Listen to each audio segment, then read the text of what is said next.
पावसाळी पर्यटनासाठी मोठ्या संख्येनं पर्यटकांची पावलं कोकणाकडे वळत आहेत. रायगडच्या कोलाडमधून वाहणाऱ्या कुंडलिका नदीवर दरवर्षी रिव्हर राफ्टिंगचा थरार अनुभवण्यासाठी हजारो पर्यटक येत असतात. यंदा देखील कोलाडमधील कुंडलिका नदीवर राफ्टिंगचा थरार अनुभवण्यासाठी पर्यटक दाखल झालेत. तब्बल 12 किलोमीटरचा हा प्रवास राफ्टिंगनं 2 तासात पार करता येतो. राफ्टिंग वेळी कोणताही अनुचित प्रकार घडू नये म्हणून पर्यटकांची विशेष सुरक्षा घेण्यात येते.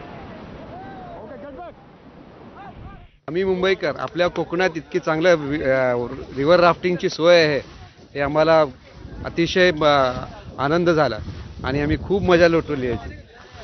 तर मी सगळ्या मुंबईकरांना सांगेन की इकडे तिकडे जायची गरज नाहीये. कोलाड रिव्हरवर आपल्या कुंडलिकी नदीवर येऊन रिव्हर राफ्टिंग करावी.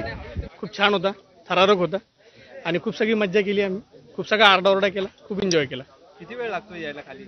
कंप्लीट यायला आम्हाला 2 तास लागले, 2-2.5 तास लागलेत कंप्लीट. काय वेगळे पण अनुभवायला मिळालं? खूप थरारक होतं, खूप सगळ्या लाटा होत्या. लाटामधून चालताना खूप जास्त मजा आली आम्हाला. त्याच्या आधी कधी केलं होतं? नाही, फर्स्ट टाइम करतोय.